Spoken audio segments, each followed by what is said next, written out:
जी। दिनेश जी, आपने विस्तार से सब कुछ बताया है, लेकिन मैं इस मुद्दे को जो अमेरिका के साथ हमारा हो रहा है, उस मुद्दे को 2 स्तर पे देखता हूँ। एक स्तर जो आपने बताया, मेरा और मेरे सरकार के बीच में, एक नागरिक के नाते मेरे सरकार से मेरी जो अपेक्षा है वो, और एक देश के नाते मैं अमेरिका के इस पोस्चरिंग को किस तरह से देखता हूँ। मेरी 2 अलग-अलग भूमिकाएँ होगी। मैं इस मुद्दे पर तो सरकार से ज़रूर सवाल करूँगा कि आपने रशिया से कम दामों में तेल लिया तो है, लेकिन उसका जो बेनिफिट है वो मुझे पास ऑन नहीं किया। ये मेरे और मेरे सरकार के बीच में एक इश्यू है और मैं इसके लिए मेरे सरकार से झगड़ूँगा। मतलब एक एक नागरिक के नाते मैं बता रहा हूँ। लेकिन भारत के नागरिक एक मतलब सरकार के विज़ा-वी मेरी जो पोज़ीशन है एक नागरिक के नाते ये एक स्तर पर ऐसी ऐसी वाली पोज़ीशन है। दूसरे स्तर पर मेरी एक नागरिक के नाते भारत के ये पोज़ीशन है कि अमेरिका जो मेरे देश के साथ कर रहा है वो गलत है और उस मुद्दे पर मैं अपनी सरकार के साथ हूँ, चाहे वो सरकार किसी की भी रहे। क्योंकि वो जिस तरह से ब्लैकमेल करने की कोशिश कर रहे हैं भारत को, मेरा मैं इस मुद्दे पर सरकार के साथ खड़ा होता हुआ देखना चाहूँगा अपने आप को, क्योंकि मेरे और सरकार के बीच में जो मामला है, उससे अमेरिका की पॉलिसी इन्फ्लुएंस नहीं हो रही है। अमेरिका इसलिए मेरे सरकार के साथ, मेरे देश के साथ गड़बड़ नहीं कर रहा है कि मेरे देश की सरकार अपने देश के भारत के नागरिकों के साथ कुछ दुर्व्यवहार कर रही है, इसलिए अमेरिका मेरे सरकार के साथ कुछ इस तरह से पेश आ रहा है, ऐसा नहीं है। वो भारत को एक देश की तरह, एक अलग देश के लेवल पर ट्रीट कर रहा है और ये इल ट्रीटमेंट है। और ये हिपोक्रिटिकल है। अमेरिका खुद चाहता था कि भारत रशिया से ये क्रूड ऑयल खरीदे ताकि प्राइस स्टेबिलिटी दुनिया में बनी रहे। एक समय था जब अमेरिका, जो बाइडेन ने ये कहा था हमको कि आप और एक प्राइस कैप भी लगाया था, $60 पर बैरल का एक प्राइस कैप भी, वो भी रिजिम चल रहा था। और जो बाइडेन चाहते थे कि दुनिया में ऑयल की प्राइस स्टेबिलिटी हो, इसलिए हम रशिया से कम दामों में ये ऑयल खरीदे, ये अमेरिका चाहता था। उसको बिल्कुल ट्रंप ने उलट कर दिया है और ये भी कह रहे हैं कि आप फिनिश प्रोडक्ट जो है वो यूरोप को बेच रहे हैं, तो उसमें क्या गलत है? वो ये ठीक है कि प्रॉफिटियरिंग कौन कर रहा है, कौन सी कंपनियां कर रही है, अपने आप में अलग इशू है। लेकिन देश के नाते में जब देखता हूँ, भारत के नाते में जब देखता हूँ, तो फिर मैं किसी देश से कुछ रॉ मटेरियल लेता हूँ, उसका फिनिश प्रोडक्ट किसी दूसरे देश को बेचता हूँ, तो वो कोई आप उसका संबंध रशिया के यूक्रेन वॉर से नहीं जोड़ सकते। ऐसी कई चीजें हैं जिसका रॉ मटेरियल मैं लेता हूँ और उसके फिनिश प्रोडक्ट्स किसी किसी दूसरे देश को बेचता हूँ। उससे उससे क्या होता है? तो अमेरिका की जो पॉलिसी है वो मेरे देश के प्रति, भारत के प्रति बहुत अन्यायपूर्ण है। इसलिए जब भारत उसका मुकाबला करता है, जब भारत उसका रिबटल करता है, तो मैं भारत के साथ हूँ। लेकिन मेरा सवाल एक तीसरे स्तर पर भी है।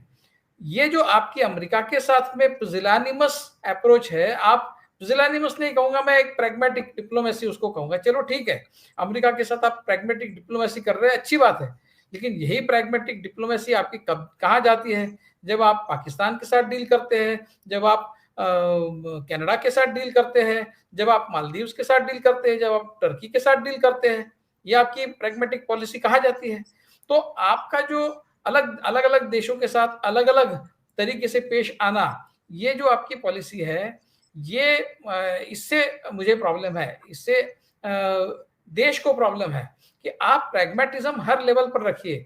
बगैर किसी कारण के खालिस्तान को एक मुद्दा बनाकर, जो एक डेड इश्यू था 2014 तक, तो हमने खालिस्तान का नाम भी बिल्कुल किसी ने मतलब पिछले उससे पहले 15-20 साल सिर्फ खालिस्तान का नाम भी कोई ले नहीं रहा था।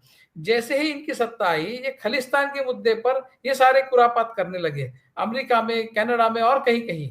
तो आपकी वहाँ डिप्लोमेटिक प्रैग्मैटिज्म आपका वहाँ कहाँ जाता है? वहाँ आप प्रैग्मैटिज्म से काम क्यों नहीं लेते? वहाँ आप अपने डिप्लोमेटिक टाइज आधे कर देते हैं। 45 जो कैनेडियन यहाँ पर हमारे एम्बेसी में जो 45 एम्प्लॉइज थे, उसमें से आपने उनको कहा कि सिर्फ 20 ही रखो, 25 को आपने कनाडा वापस भेज दिया। ये जो आपकी इस तरह से डबल डिप्लोमेसी है, एक डुप्लीकेट डिप्लोमेसी है, कनाडा के साथ एक, अमेरिका के साथ दूसरी, चाइना के साथ तीसरी, चाइना के साथ और भी आप डरते हैं क्योंकि अगर चाइना के पूरे प्रोडक्ट्स आपके देश में वो आके उंडेल देता है, तो आपकी कि ये जो पॉलिसी में डिफरेंशिएशन है, ये आपको दूर करना होगा। अमेरिका के साथ में आप जिस तरह से पेश आ रहे हो ठीक है, लेकिन उसके बावजूद आप कितना भी प्रैग्मेटिक डिप्लोमेसी कर ले, अमेरिका आपको मदद नहीं करने वाला, ये स्पष्ट है। ट्रंप आपको मदद नहीं करने वाला, ये स्पष्ट है। तो उसकी भी एक लिमिट है। आप कहाँ तक प्रैग्मेटिक बने रहेंगे? एक समय तो आएगा जब आपको you will have to stand up to them. आपको उनको कड़े शब्दों में बताना होगा कि नथिंग डूइंग, जैसा इंदिरा गांधी ने कभी निक्सन को बताया था।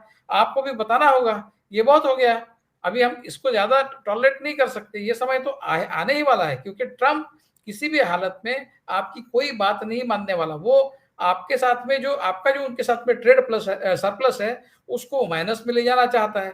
तो क्या आपको चाहेंगे? आपके डॉलर वहीं से आते, आपने कहा, सही बात है।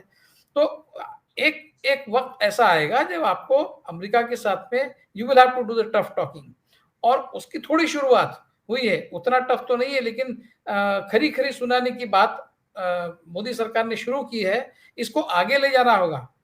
अगर ट्रंप मानता नहीं है, जैसे आज इंडियन एक्सप्रेस में खबर है कि ट्रंप की कंपनी किस तरह से ट्रंप ऑर्गेनाइजेशन यहाँ के बिल्डर्स के साथ, वो सारे बिल्डर ज्यादातर तो बीजेपी के साथ ही जुड़े हुए हैं, उनके साथ मिलकर यहाँ के रियल एस्टेट में विदाउट एनी फाइनेंशियल रिस्क करोड़ों रुपए यहाँ से लेके जा रहे हैं। तो ट्रंप यहाँ पर इस देश में पैसा कमा रहा है एट हिज पर्सनल लेवल, और इसी देश को गाली भी दे रहा है। तो you will have to call his bluff, और आपको टफ टॉकिंग करना पड़ेगा। उसका समय आ गया है, और हम देखते हैं कि अभी मोदी सरकार किस तरह से ट्रंप के साथ आने वाले समय में डील करती है। कल के बाद मुझे लगता है कि मामला बहुत इंटरेस्टिंग हो जाएगा, दिनेश जी।